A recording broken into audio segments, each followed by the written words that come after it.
আমার আমি আর কি প্রথম জনটা ছেড়ে গেছি না, সব দোষ আমার আমার আমার ঠিক আছে, সব আমার দোষ। আমি সবসময় একটা জিনিসের লেগে চুপ থাকতাম, কোনো কথা বলতাম না। এটা হচ্ছে প্রথমে যে আমার লাইফে একটা দুর্ঘটনা ঘটছে, এটা কার লেগে ঘটছে দুর্ঘটনাটা আজ পর্যন্ত আপনারা সবাই আমার দোষ দিয়ে গেছেন। আচ্ছা ঠিক আছে, আপনারা আমার দোষ দিচ্ছেন দুর্ঘটনা, এটার কারণে সেকেন্ড যারা বিয়ে করছি সবসময় মুখ বুঝে সবকিছু সহ্য করছি। যার যার সাথে মিশছে বলেন, তিশা, পাশের বাসার ভাবি বলেন, ডিজিটাল কিচেন বলেন, কারোর কাছ থেকে মান সম্মান কিচ্ছু পাইনি ওর ব্যবহারের কারণে। ঠিক আছে, ও সবার সামনে আমার সবসময় নেও হেও। ওই যে আমার একটা আছে না, ওই যে দুর্বল পয়েন্ট। আমার দুর্বল পয়েন্ট কি, আমার ওই যে প্রথম ঘর ছিল একটা, তো সেই ঘরে একটা ঝামেলা হয়েছিল, এটা দুর্বল পয়েন্ট। তো সবসময় সবকিছু নেও হেও, এটা সেটা সবকিছু তো করছেই। ঠিক আছে, তো আমি সবসময় সবকিছু মাইনা নিছি। ইভেন আপনারা তো বলেন যে বাপ মা বাসায় বেড়াতে ছিল, ওনাকে এক কথা ধরতে গেলে বাসা থেকে বের করে দিছে। হয়তো মানে বের হয়ে করে দিছে বলতে কি, ওনারা তো একটু হয়তো কোনো কিছু ঠিক মতো গুছগাছ করে রাখে নাই। সবসময় ওনাদের সাথে ঝাড়ি দিয়ে কথা, উল্টাপাল্টা কথা, কিছু হইলে আমার বলে নেশাখোর, হ্যান ত্যান, আগলুম বাগলুম, সবকিছু সহ্য করি, সবসময় সহ্য করি। কেন আজকে যদি এই সংসারেরও কিছু হয়, আমার এই সংসারটাও যদি আজকে ভাঙে, তাহলে আপনারা কবেন যে আমারই সমস্যা বা আমার দোষ। আমার দোষে একটা পর একটা সংসার ভাঙে, কিছু হইলে সবসময় গায়ে হাত তোলে। আচ্ছা আমি একটা পুরুষ রে ভাই, কতক্ষণ সহ্য করতে পারি যদি আমার গায়ে কেউ হাত তুলে? আমি জানি না আমি কতক্ষণ সহ্য করতে পারি। আমি কখনো 1 মিনিটের জন্য বাসা থেকে বাইরে না। কিছু হলে আমার নেশাখোর বানায় দেয়, এটা বানায় দেয়, আগে বারে গেছি এগুলা কয়, অনেক কিছু। আজকে কি আমি আসলে এটা মাগে গেছি আর কিচ্ছু না, কিন্তু আমার লোক হানলে এমন করে কেন আমি জানি না। আমি এত সহ্য করি, এতই করি, তারপরে সবসময় আমার লোকই খারাপ হয়। এই যে আমার একটা বাচ্চা হইলো, কিছু হইলেই ঘর থেকে বেড়ে যায়, কিছু হইলেই ঘর থেকে বেড়ে যায়, কিছু হইলেই ঘর থেকে বেড়ে যায়। আমি প্রত্যেকবার ওর দোষ, তারপর আমি পা ধরে রাখি। কেন রাখি? আজকে যদি কিছু হয় সব দোষ আমার হইব, যে আমার লাগে মনে আমার বউ টেকে না, সবাই আমার দোষ দিব, এটাই স্বাভাবিক।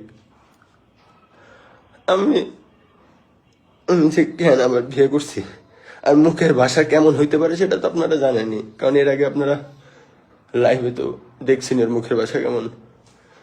আর একটা হাজবেন্ড কখন তার ওয়াইফের নামে লাইভে এসে সব কথা বলে, এটা তো আপনারা বুঝতেই পারতেছেন কতটা কষ্ট নিয়া, কতটা খারাপ লাগা নিয়া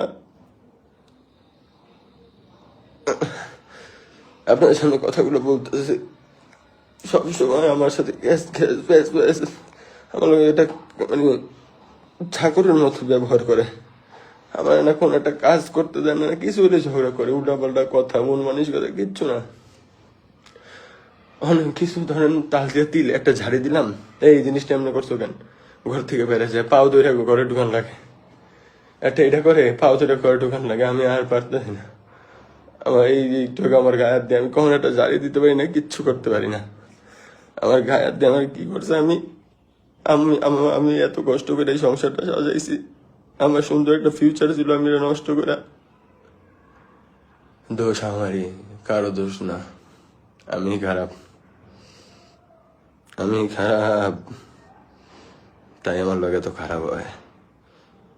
প্রথম জন আমার লগে এক খারাপ করে গেল, পরে যারে পাইলাম এও আরো খারাপ। আমার জীবনে আমার বোঝা হয়ে গেছে, আমি এই জীবনে যারে যারে পাবো সব খারাপই পাবো, কারণ আমার জীবনে ফিক্সড হয়ে গেছে খারাপ। ছোটকালে মারে হারাইলাম, মা মারা গেল, বড় হওয়ার পর একটা বিয়ে করলাম, সুন্দর একটা সংসার হইলো। এরপরে কি হইলো, এখন আবার এটা শেষ হয়ে গেল, এটা শেষ করে দিল, আবার বিয়ে করলাম একটু সুখের লেগে, এটাও খারাপ বললো। আপনারা এই যে সবাই আমার কন যে মেয়ের কথা মনে পড়ে না, আরে ভাই এই যে মৌসুমীর বিয়ে করার প্রধান কারণই ছিল আমার কইছে যে রানিয়ার লগে আমার সম্পর্ক রাখতে দিব, এর লেগে আমি ওরে বিয়ে করছিলাম। কিছুদিন যাইতে না যাইতে রানিয়ার ছবি যখন দেখতাম তখনও ঝগড়া করতো, এখন আমি তো ভাই এমনি চলে দেই না, এমনি অসহায়, এমনি অনেক কিছু। আমি তো আর সংসারে কোনো অশান্তি চামু না, যার কারণে আস্তে আস্তে মায়ের লগে যোগাযোগ অফ করে দিলাম। ভাই একটা জামাই খারাপ হইতে পারে, একটা পোলা খারাপ হইতে পারে, একটা বাপ কোনো খারাপ হয় না। বাপর লাগে কোনো বয়স লাগে না, যোগ্যতা লাগে না। এই যে হয়তো আমার মায়েরটা এই মেয়ে এখনো যাইব গা, এটা আমার কপাল, আমার নসিব এটা ভাই, এটা আমার নসিব। আমার আর ভালো লাগে না।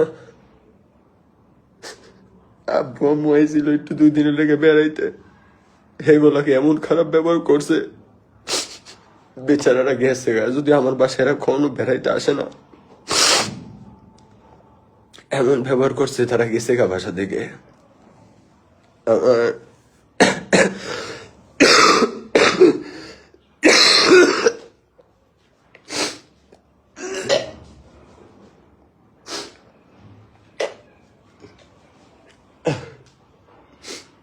ওরা বুঝন বেড়াইতে এলো, আমি কি সুন্দর নিচে গিয়া ওনার উপরে নিয়ে এলাম।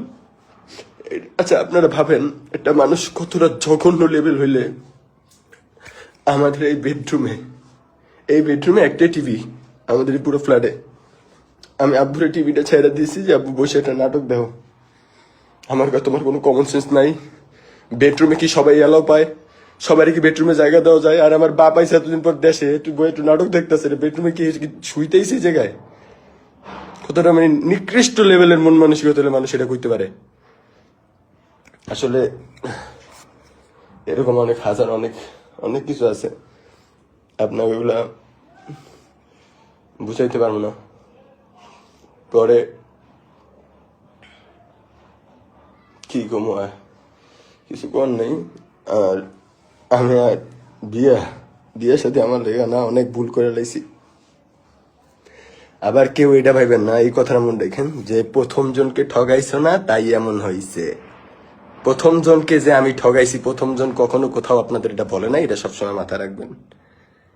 যাই হোক, ওকে নিয়ে আর না টানি, কারণ ওই সাবজেক্টটা শেষ, ওর মতো আছে। ও কিছুলি আমার কয়, আমি বলে ওর কথা হই, আমি গেছিল কথা হই কিছুলি। আরে ছেড়ি এখন প্রেম করতেছে, কদিন পর বিয়ে করবো, কি আমার একটুখানি টাইম আছে? হ্যাঁ, ওই সেরি এখন মাসাল আল্লাহ দিলে একটা ভালো জায়গায় গেছে, ওর কি আমার করার টাইম আছে? আমি আমার জায়গায় আছি, ওর জায়গায় আছে। মানে আমি যখনই কোনো প্রতিবাদ করতে নেই, ও হয় কি আমি বলি উল্টা পাল্টা করবো। যখনই আমার একটু মনটা খারাপ হয়ে যায়, ও এক্সের লগে তো মনে হয় কথা হয়েছে, নেশা করছিস তো মনে হয়, এর লেগে এমন করতে আসিস। কিছু বলে আমার লাগে মারামারি শুরু করে দেয়। বাচ্চাটা হয়েছে, আরে আল্লাহ, বাচ্চাটা হওয়ার আগে এগুলো হয় না।